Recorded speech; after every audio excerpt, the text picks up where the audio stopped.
پاکستان کو ریسنٹلی سعودیہ سے بھی امداد ملی ہے, ریسنٹلی یو اے ای نے بھی امداد کی ہے پاکستان کی, اور پاکستان کو اور ریسنٹلی ڈالر بھی اوپر گیا ہے, اسٹاک مارکیٹ بھی آپ کی اوپر گئی ہے. یہ پچھلے 1-2 ماہ کی پیش رفت ہے. ہاں جی, یہ پچھلے کچھ, ایک تو امداد میں شاید فرق ہے فنڈنگ سے, یا پھر آپ کہہ لیں کہ انویسٹمنٹ سے.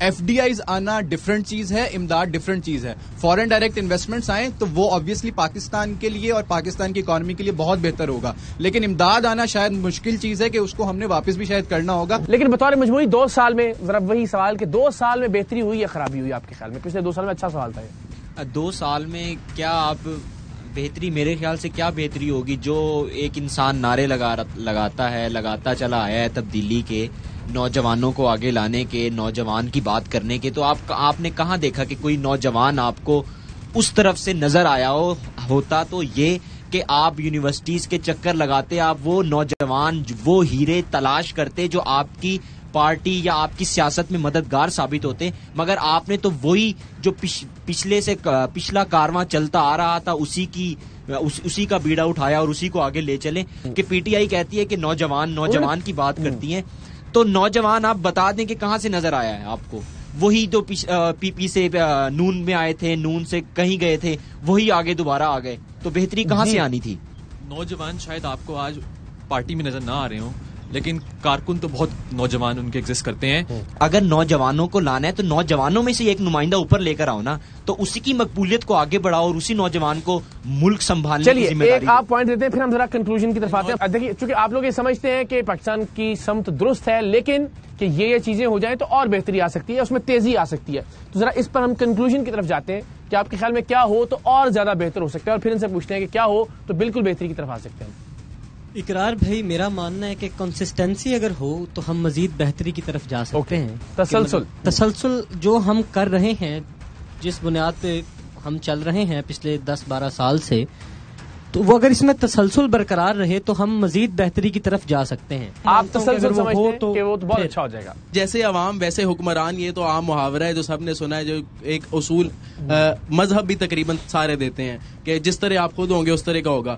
لیکن میرا یہ ماننا ہے کہ اب ہمیں ایک ایسا معاشرہ تشکیل دینا ہوگا کہ جہاں دھوپ چھاؤں گلے ملے, جہاں بانجھ رت میں بھی گل کھلے, جہاں آدمیت کے ناطق و لب پہ نہ شہر یار کا خوف ہو, جہاں سر سرائے نہ آدمی کی رگوں میں کوئی ہراس تک, جہاں سچ کو سچ سے ہو واسطہ, جہاں جگنوؤں کو ہوا دکھاتی ہو راستہ. کیا کہنا, ہمیں ایک ایسا معاشرہ تشکیل. زندہ باد. کیا بات ہے جی جناب. ہمارے پولیٹیکل لیڈرز اس بات کو سوچیں کہ ہم 5 سال کی حکومت میں آنے کی بجائے ہم ایک مستقبل کی پلاننگ کریں, اور وہ سارے آپس میں مل کے بیٹھ کر پاکستان کے ایک بہتر فیوچر کی طرف سوچنے کی کوشش کریں. تو خواب لیے پھرتے ہو گلیوں اور پھر تکرار بھی کرتے ہو خریدار کے ساتھ. آپ یہ دیکھیں کہ پاکستان کا یہ جو نوجوان طبقہ اس سائڈ پہ بیٹھا ہے, یہ کتنا پر امید ہے, اتنے مشکل حالات میں بھی پر امید ہے. اس کا مطلب یہ ہے کہ ہم لوگ کچھ کرنا چاہتے ہیں, اور پاکستان کوئی بجلی کا یونٹ نہیں ہے کہ آپ اس کو ایسے آف کریں گے تو یہ پاکستان ڈاؤن ہو جائے گا, اور ایسے اپ کریں گے تو ایک دم سب چیزیں سیٹل ہو جائیں گے. ٹائم لگے گا, تدریج سے ہوگا. اس میں سب سے پہلے کیا ضروری ہے کہ فیئر الیکشن ہونے چاہیے. دوسرا, ایک لانگ ٹرم اسٹریٹجی پہ فوکس کیا جانا چاہیے. پاکستان کی یوتھ جو اے پولیٹیکل ہو گئی ہے, ان کو پولیٹیکل ہونا چاہیے. ہمارے حقوق جو ہیں ان کو صحیح طرح ہم نے ادا کرنے چاہیے, جو ریاست کے ہم پہ ذمہ داری ہیں اس کو پورا کرنا چاہیے. تو اگر ہم یہ چیزیں کریں گے, پاکستان کا جو ہڈن پوٹینشیل ہے, جیسے میں نے بتایا ایگریکلچر ہے, سی پیک ہے, فورن پالیسی, جو پاکستان کی ٹیریٹری ہے, جو پاکستان کے نیبرنگ کنٹریز ہیں, ان سے جو پوٹینشیل پیدا ہو سکتا ہے, اگر ہم ان کو یوٹیلائز کریں, گورنمنٹ میں آنے والے ادارے, جو پالیسی میکرز ہیں, جو اسٹیک ہولڈرز ہیں, اگر وہ اس کے اوپر فوکس کر لیں, اور جو نوجوان طبقہ ہم جیسے ایجوکیشن حاصل کر رہے ہیں, اپنی فیلڈ میں اگر ہم محنت کریں, انوویشن لے کر آئیں, کریٹیوٹی لے کر آئیں, تو میں یہ سمجھتا ہوں کہ پاکستان میں بہت بہتری ہوگی, اور ہمیں پر امید رہنا چاہیے. نہیں ہے نا امید. خواہش یہی ہے کہ پاکستان ترقی کرے. اس میں آپ لا فیلڈ کے ہیں, میں پولیٹیکل سائنس کا ہوں, یہ انجینئرنگ کے ہیں, جتنے بھی لوگ ہیں اپنی اپنی فیلڈ میں, ان کو مطلب ان امپلائمنٹ کا سامنا نہ کرنا پڑے, الٹریسی کا سامنا. پہلے ایجوکیشن ہے, ایجوکیشن میں بہتری لائی جائے, اس کے بعد جسٹس کے نظام میں بہتری لائی جائے, اس کے بعد ہر پرائم منسٹر کو اپنا ٹینیور پورا کرنے دیا جائے. یہی چیزیں ہیں جو اسٹیبلٹی کی طرف لائیں گی اور کوئی اعتماد جو ہے وہ ہمارا بحال کریں گی. ورنہ اس طرح یہ جو نوجوان یہاں بیٹھا ہوا ہے اس کے پاس کوئی امید نہیں ہے. امید آئے گی اگر اسٹیبلٹی آئے گی. مسائل کے حل پہ بات ہو رہی ہے, تو ہمارے مسائل بہت سے ہیں. تو مسئلہ یہ ہے کہ اب ان کا ایک کلیکٹیو حل جو ہے, جو ایک لانگ ٹرم پلاننگ کے تھرو آ سکتا ہے, وہ کیا ہے؟ وہ یہ ہے کہ جو جتنی بھی ہماری پولیٹیکل جماعت ہیں, سیاسی جماعتیں ہیں, وہ مل بیٹھیں اور جو پولیٹیکل ایکٹیویٹی ہے اس کو اسٹرانگ کریں، تاکہ جو ہمارے اداروں میں ایک اسٹرگل آف پاور دیکھی جاتی ہے، آپ کی عدلیہ میں، آپ کی اسٹیبلشمنٹ میں، آپ کی پولیٹیکل جماعتوں میں، وہ اسٹرگل آف پاور ختم کی جائے. جس کا جو کام ہے، جس اسٹیٹ آف پلر کا جو کام ہے، وہ اپنا کام بخوبی سر انجام دے انشاءاللہ. پلیز.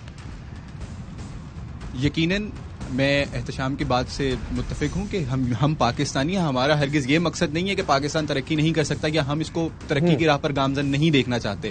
یقیناً جو تنقید ہے وہ تنقید برائے اصلاح ہے، ٹھیک ہے.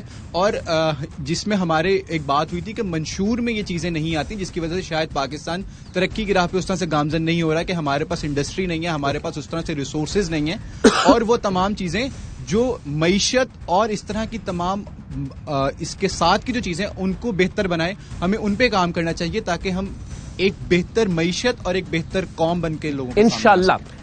آج کی نشست کا آخری کامنٹ. اقرار بھائی میں بس اتنا ہی کہنا چاہوں گا کہ دیکھیں، ریاست، عدالت، صحافت، یہ تمام اپنا اپنا کام کریں اور آزادی کے ساتھ کام کریں تو ہمارا پاکستان کبھی بھی پیچھے نہیں رہ سکتا. یہ ہماری ماں، ہماری جو مائیں ہیں، ہم بطور نوجوان ہیں، ہم پاکستان کو برا بھلا یا پاکستان سے نفرت کرنے والے تو نہیں ہیں. بالکل ایک محب وطن سچے پاکستانی ہیں، اور ہر ماں نے ہمیں یہ وظیفہ بچپن سے ہی سکھایا کہ پاکستان زندہ باد، پاکستان زندہ باد. تو اگر ہم پاکستان کے لیے کام کریں گے، پاکستان کو سچا ضامن مان کر اپنا کام کریں گے تو ہم کامیاب ہیں. اسی کے ساتھ بس اینڈ پر میں اقرار بھائی فقط اتنا ہی کہوں گا کہ اے زمین وطن ہم گنہگار ہیں، ہمیں اپنے اجداد کے سرحدوں سے ملاتے ہوئے خون کی، اپنی بہنوں کی حرمت کی اولاد کی، ہاں قسم ہے ہمیں آنے والے دنوں کی اور آنکھوں میں ٹھہری ہوئی یاد کی. اب محافظ نما دشمنوں کے علم ان کے کالے لہو سے بھگوئیں گے ہم. تیری آنکھوں میں اب اے نگارے وطن شرمساری کے آنسو نہیں آئیں گے. ہم کو تیری قسم اے بہارے وطن اب اندھیرے سفر کو نہ دہرائیں گے. گر کسی نے تیرے ساتھ دھوکہ کیا، وہ کوئی بھی ہو، اس کے رستے کی دیوار بن جائیں گے. جان دے کر تیرا نام کر جائیں گے، جان دے کر تیرا نام کر جائیں گے. بالکل. آپ نے دیکھا کہ ظاہر ہے ہم سب چاہتے ہیں کہ پاکستان انشاءاللہ العزیز ترقی کی منازل طے کرے اور اقوام عالم میں پاکستان کا پرچم سب سے سر بلند ہو. جس طرح انہوں نے کہا کہ ہمیں ہماری ماؤں نے یہی وظیفہ سکھایا ہے، اور اس پر ہی آج کے اس پروگرام کا، اس نشست کا اختتام کہ پاکستان زندہ باد.